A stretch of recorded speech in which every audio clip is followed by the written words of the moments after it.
Thank you all for your presence here today. As you all know, this will be the last service of the Interfaith Fellowship Church of Pittsburgh. We've come a long way in 2 years as a church and as a community, but the time has come to move on and pursue a different path. Today we have a wonderful service planned for you. It will last about 50 minutes, and following it we will have some dinner for you. Again, thank you for joining us today as we celebrate the Interfaith Fellowship Church. So the title of my sermon is Many Faiths, One Family. That, of course, is the slogan of our church community. And I chose that slogan based off of two teachings. The first is a Baha'i teaching which says, "The earth is but one nation and mankind its citizens."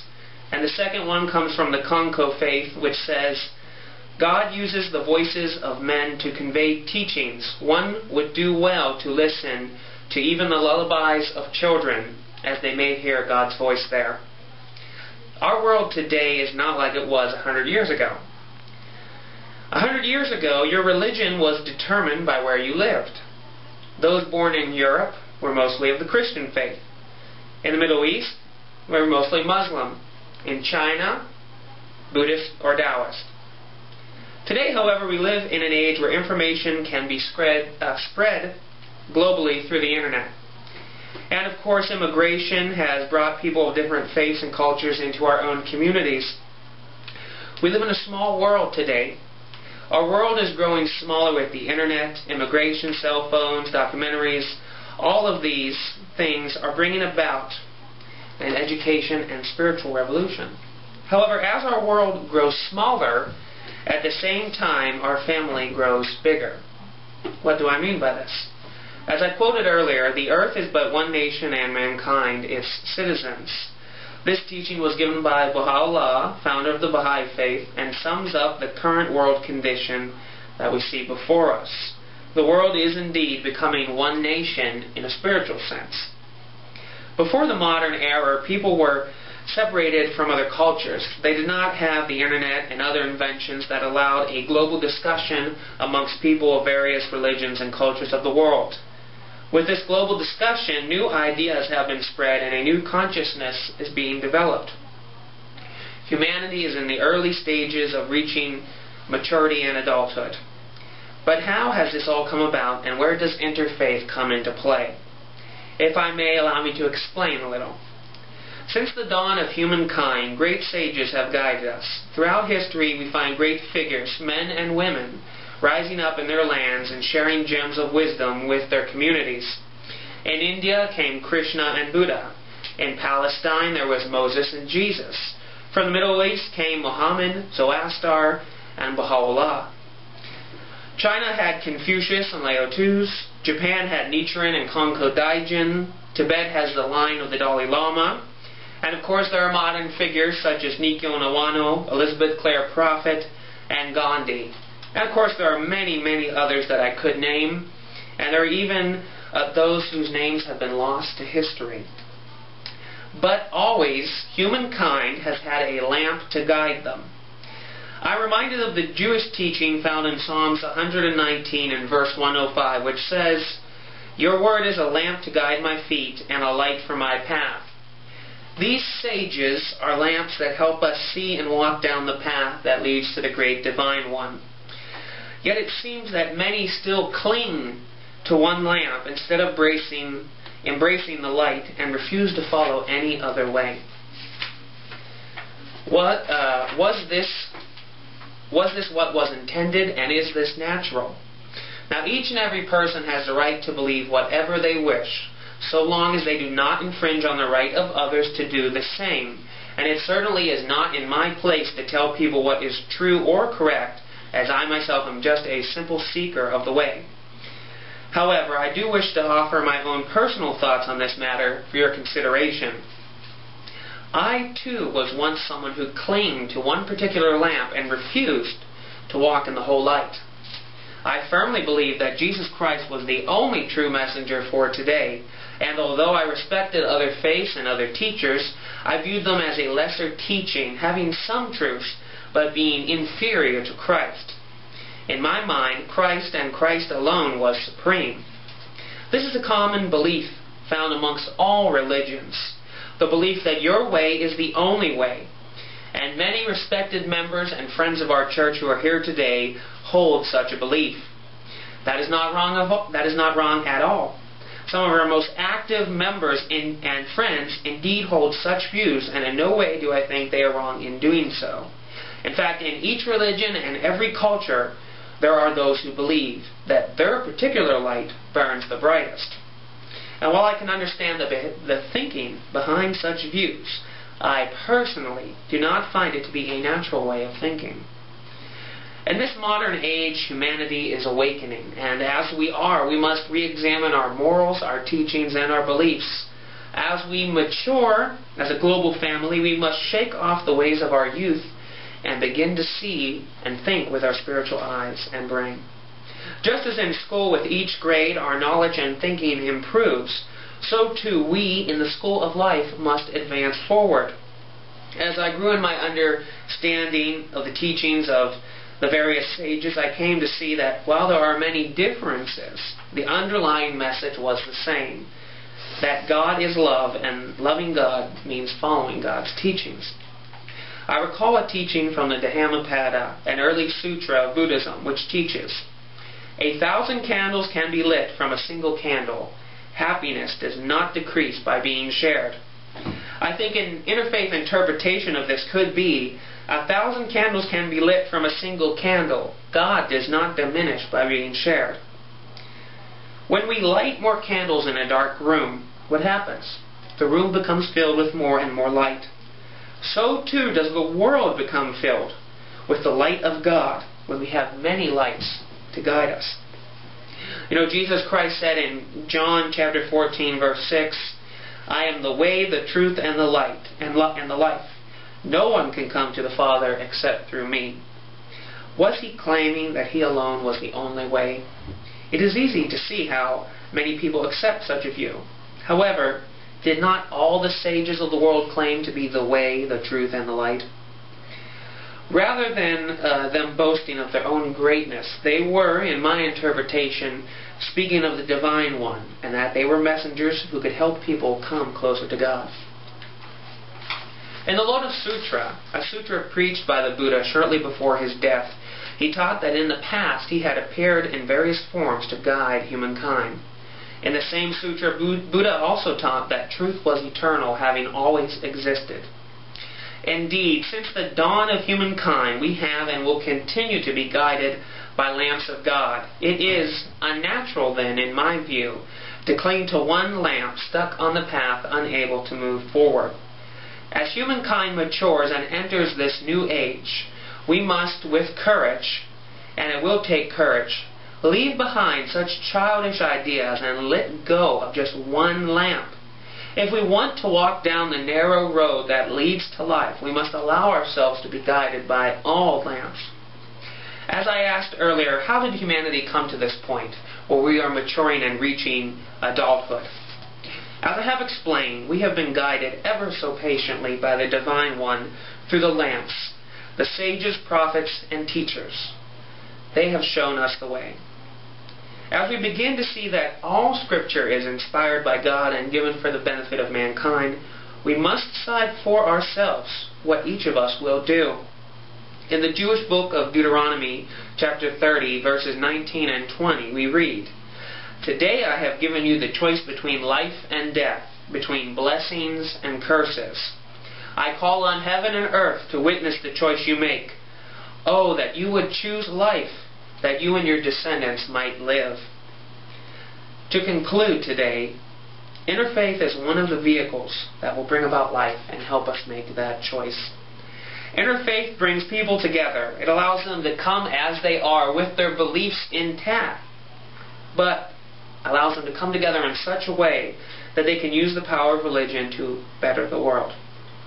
The truth is this. We have many faiths, many traditions, many customs, and many languages. But we are in fact and indeed have always been one family. Many faiths, one family. Yesterday, today, tomorrow, and forever. Thank you all for your kind attention. Okay, thank you. So now we've come to reading from the Scriptures. We were going to go in alphabetical order according to the faith. Dr. Murray Wiley, our Baha'i friend, could not be here today, so she emailed me a prayer that she was planning on saying, so I will read it on her behalf. And this is from Abdul Baha, the son of the founder of the Baha'i faith. O Lord my God, illumine my face with the radiance of the orb of thy bounty, and graciously aid me in ministering at thy holy threshold. Make my heart overflow with the love for thy creatures, and grant that I may become the sign of thy mercy, the token of thy grace, the promoter of concord amongst thy loved ones, devoted unto thee, uttering the commemoration and forgetful of self, but ever mindful of what is thine. O God, my God, stay not from me the gentle gales of thy pardon and grace, and deprive me not of the wellsprings of thine aid and favor. Neath the shade of thy protecting wings let me nestle, and cast upon me the glance of thine all-protecting eyes. Loose my tongue to laud thy name amidst thy people, that my voice may be raised in great assemblies, and from my lips may stream the flood of thy praises. Thou art in all truth the gracious, the glorified, the almighty, the omnipotent. And I have some readings from both the Buddhist faith and the Konko faith, of which I'm involved, to share. So the first one is a prayer for healing from the Buddha.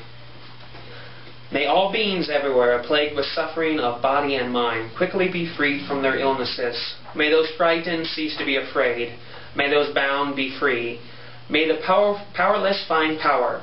May people think of befriending one another. May those who find themselves in trackless, fearful wilderness, the children, the aged, the unprotected, be guarded by the benefit celestials, and may they swiftly attain enlightenment.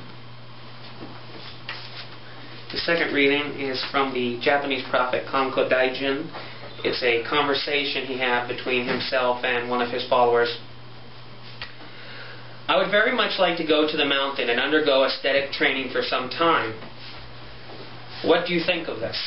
Kanko-sama asked, if you go to a mountain, how long will you do aesthetic training? Or how will you do aesthetic training? In the mountain, I will first live on dumplings made from barley. Then I will live on nuts and leaves of the trees.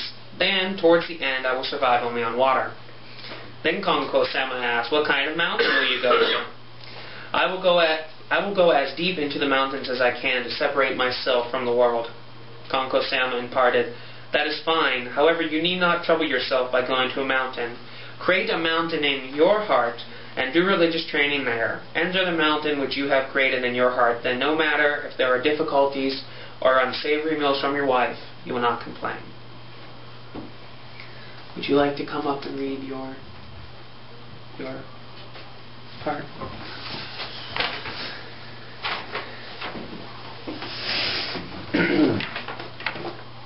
Mine is extremely short. The most important thing that I think is in the Bible is simply when Jesus was on the cross, he said, Father, forgive them. They do not know what they are doing.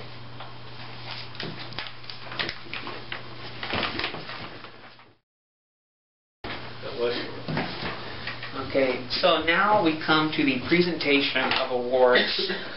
We have two awards. We have one award for our member. It's an honorary Doctor of Divinity degree. And we have another award for a non-member of the church called the Faithful Friend Pin.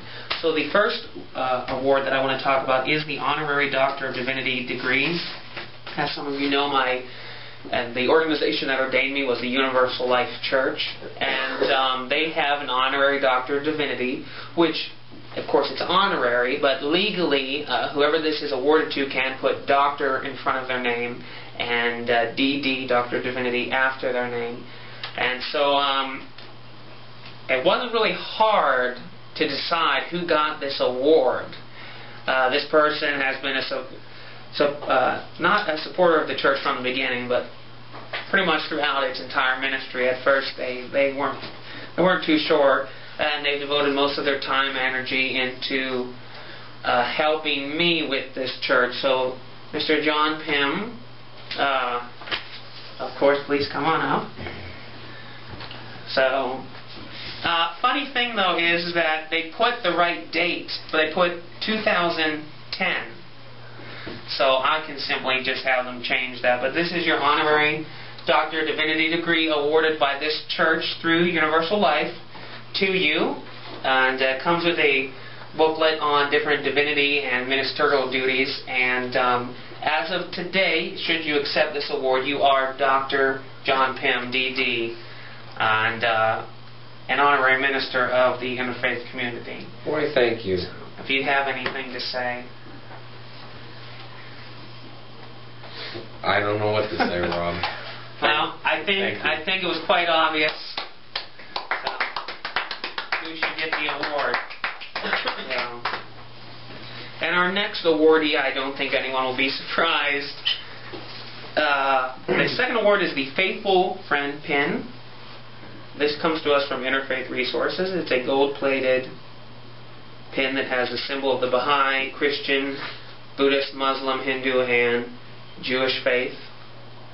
This is awarded to a friend of the church. This is a non-member who has been supportive. And we've had a few in our history, but I don't think anyone more than Dr. Mary Wiley has been supportive of our church. So I'm sure nobody is surprised by that. She was going to be here, but she suffers from back problems for the past few years now, and she had to cancel because she was going through a medical issue. But she did send me an email that she said I could read. I'm accepting this award on her behalf, but the next time I see her, I'll give it to her.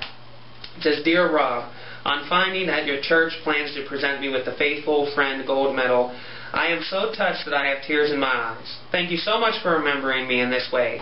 Every time I look at this medal, I will always think of you and your pioneering efforts in bringing interfaith awareness to our Pittsburgh area and the many happy occasions I have had together between Buddhists and Baha'i, and in the company of your dear family and fellow churchgoers."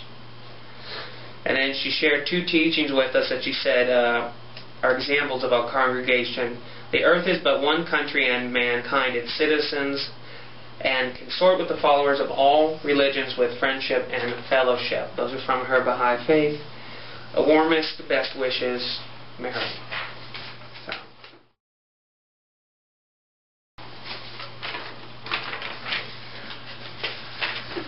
Okay.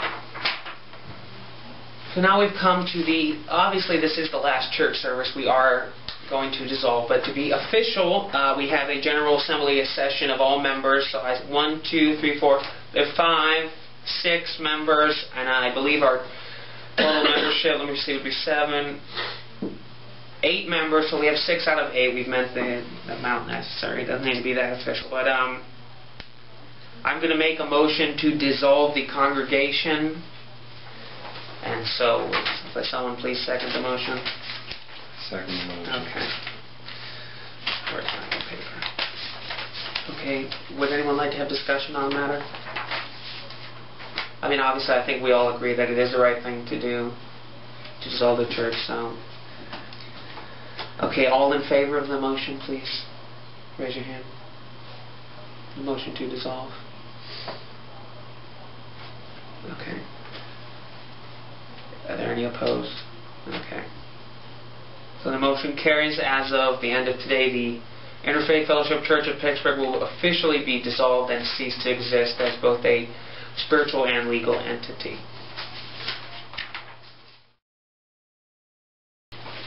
Okay. So I have some closing remarks before we end here today.